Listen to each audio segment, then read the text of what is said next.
How are you getting on? Today's story is called The Two Brothers by Ruth Marshall.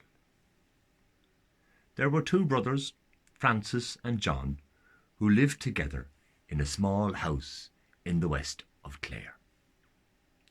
The day came when Francis had to leave home in search of his fortune. So that morning he took his brother John down to a spring well near their home. And as the two looked down in the clear water bubbling up into the pool, Francis told his brother that he should come to the well every day, for it is here he would find news. If the water in the pool should turn red, then he would know that Francis had died on his travels. So the brothers shook hands, said their farewell, and Francis rode off into the wide world with his horse and his dog and his gun. After a day or two, Francis came to a cottage where the blacksmith lived. He asked for work, but the blacksmith said he had no work for him. So he rode on to a big old mansion, and the people there gave him a task. He was to kill a hare that was stealing the milk from their cows. So Francis rose early next morning and set out with his horse, his dog, and his gun.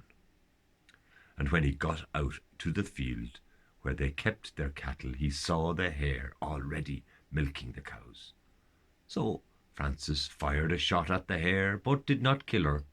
The wounded hare bounded unsteadily away, and Francis followed the hare to a ramshackle hut and watched it disappear through a crack in the wall. And when he opened the door, he saw no hare inside, only an old woman lying moaning in the corner. "Are you all right there, old woman?" said Francis. His dog began to growl and pace nervously. There was a bone on the floor near the old woman. "Oh, I am fine, son," she says, "and that's a grand dog you have there. Why don't you give it the bone?" Francis gave his dog the bone, and soon it began to chew. Its paws suddenly became stuck to the floor, and the dog couldn't move an inch. "That's a fine horse you have. Why don't you feed it some oats?" said the old woman, pointing towards a bag of oats by the wall. So Francis brought the oats to his horse, and as soon as the horse put his nose into the bag, its feet were stuck on the ground.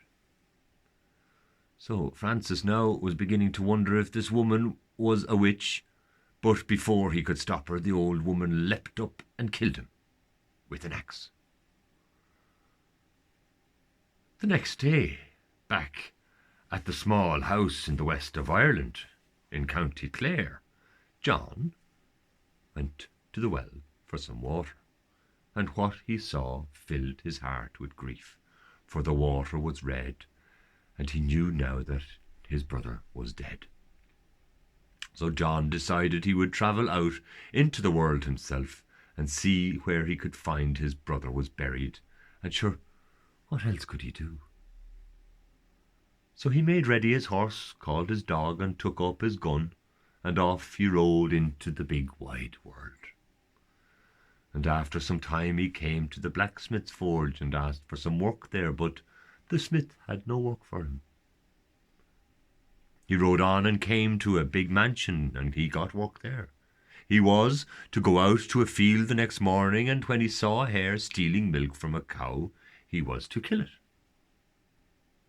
He fired a shot at her, and wounded her, and followed her back to the ramshackle hut and watched her disappear through a crack in the wall.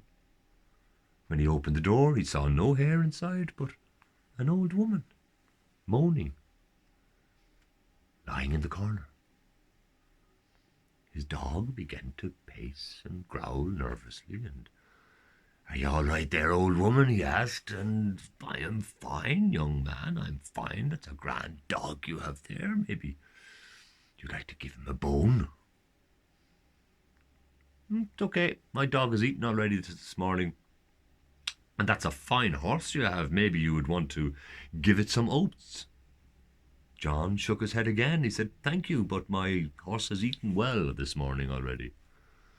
So the old woman got up unsteadily, and she commanded the dog, "Dog, help me!"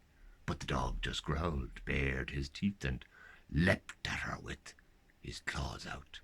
"Horse, help me!" she cried, but the horse only reared and kicked out at her. John spoke then. "Ah, I know who you are, old woman, and I believe you are responsible for the death of my brother." She knew then that she was found out, and feared that she would be killed. So the old woman pleaded for her life. "Oh, spare me! I will give you your brother back, I swear, but I will never cause him harm or to anybody else." So when John agreed, his dear brother Francis was instantly restored to him, none the worse for his short journey to the land of the dead.